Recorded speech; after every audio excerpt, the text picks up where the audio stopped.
माहुर बड़ा करम होई, दीदा माहुर बड़ा करम होई, एगो एहसान सनम होई, दीदा माहुर बड़ा करम होई, दीदा माहुर बड़ा करम होई, एगो एहसान सनम होई, दीदा माहुर बड़ा करम होई, दीदा माहुर बड़ा करम होई। डीजे डब्लू कंप्यूटर नया टोला आमगाछी। कौन है ये? फ्रेंड में अगर मैं शादी करूंगी तो मैं उससे से करूंगी।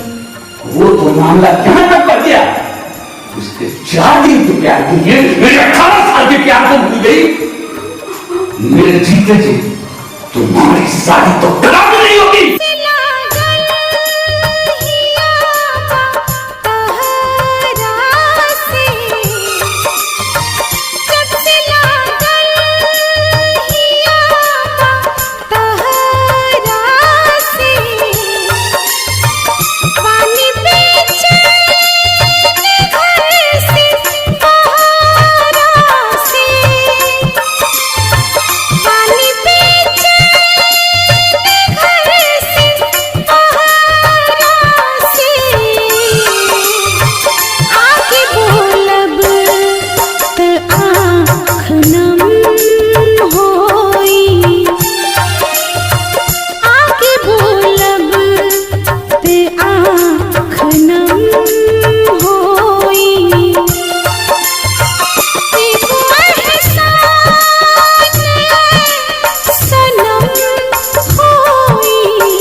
दीदा माहुर बड़ा करम होई,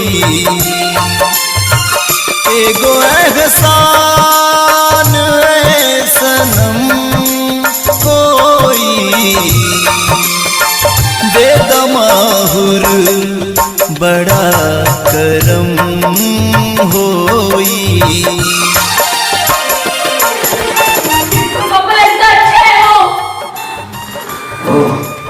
मुझसे ज्यादा प्यारा है तो ठीक है, करो तुमसे शादी, लेकिन मेरे जीते जी ऐसा नहीं होगा।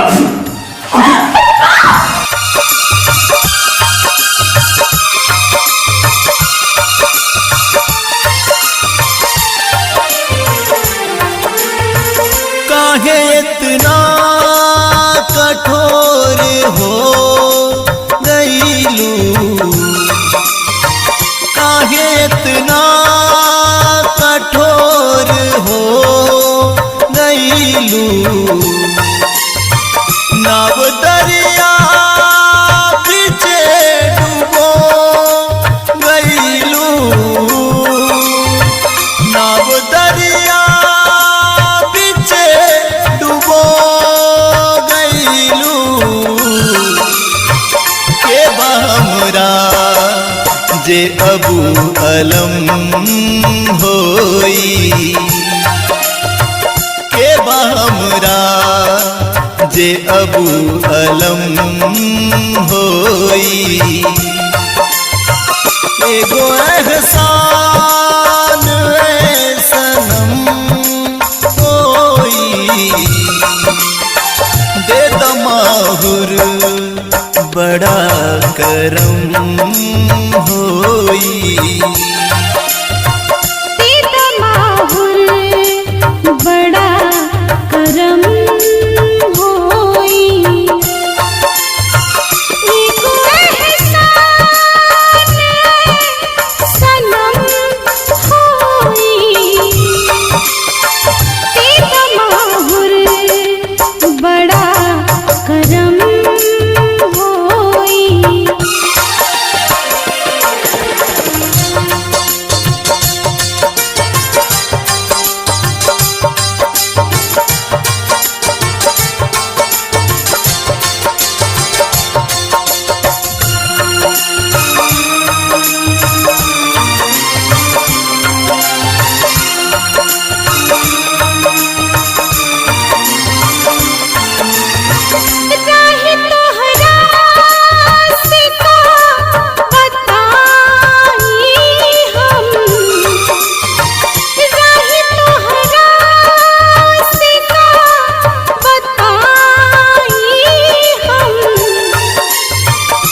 करम होई एगो एहसान सनम होई देता माहुर बड़ा करम होई दे दमाहुर बड़ा करम होई देता माहुर बड़ा करम होई दे दमाहुर बड़ा